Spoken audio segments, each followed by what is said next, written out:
Ampitsikina tanteraka no iarahana aminao amin'izao alina izao tompoko sy tompoko vavy manatitra ny arahaba manasa anao indray anjoy ny fampalam-baovao hatramin'ny farany izay nasongadinantsika indrindra moa ny mikasika ny fety pirenena malagasy sy ny manodidina rehetra an'izay isany isongadina ao anatin'izao fampalalam-baovao izao anatin'izay raha moa ny momba indrindra ny fanomanana samihafa sy ny fahavononan'ireo komite teknika nasionaly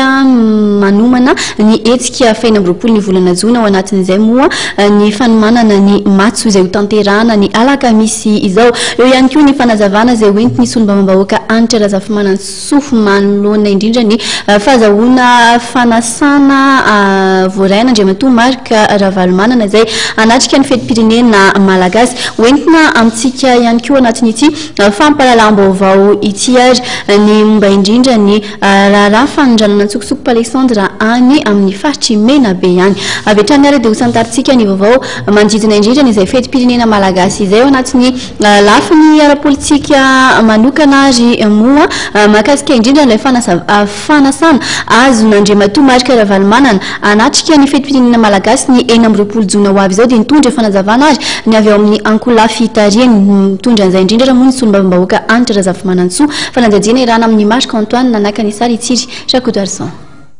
Nanasany filoham-pirenena teo aloha Marc Ravalomanana amin'ny fitondram-pahatsakana ankehitriny mba hanatrika ireo lanonana maro samihafa ho fanamariana amin'ny fetin'ny fahaleovantena malagasy. Tonga tena ampelantanany ankolafy Ravalomanana izany fanasana izany saingy mbola tsy voafaritra aloha hatreto ny mety ho fahatongavan'ity filoha teo aloha ity eto Tanindrazana. Nahazo fanasana moa izany président Marc Ravalomanana mivady amin'ny fanatrehana n'io fetim-pirenena io. Ny hoe ho avy sa tsy ho avy ho an'ny président Marc Ravalomanana mahafantatritsika izy fa mbola any Afrika Atsimo ary tatoato nisy resaka foana hoe resaka passeport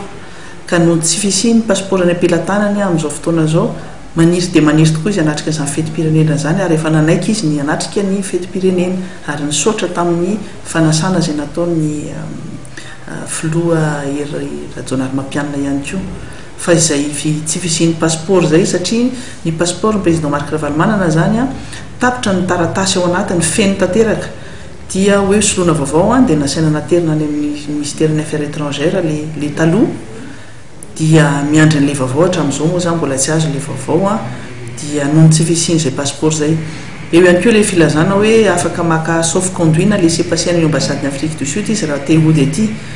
raha ny fifaniriny président Marc Ravalomanana te hody zay dia tena te hody mafy tokoa izy fa tsy hoe vitambava fotsiny le fangatahana laissez-passer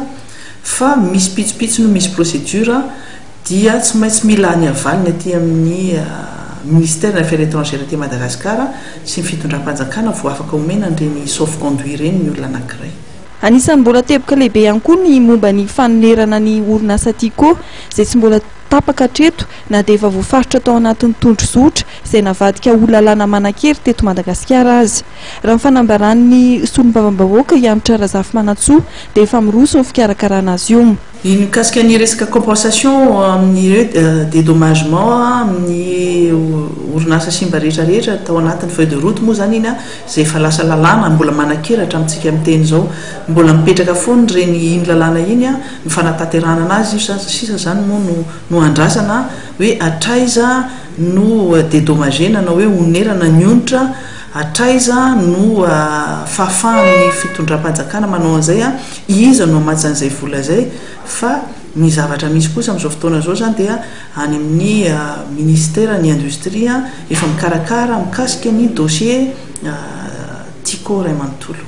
Hatreto dia tsy mbola naneho hevitra ampahibe maso ny filoha teo aloha Marc Ravalomanana raha toa ka nanapa-kevitra ny hanome tanana amin'ny fitondrana Hery Rajaonary Mampianina ny tenany taoriany na laniny ny filoha vaovao.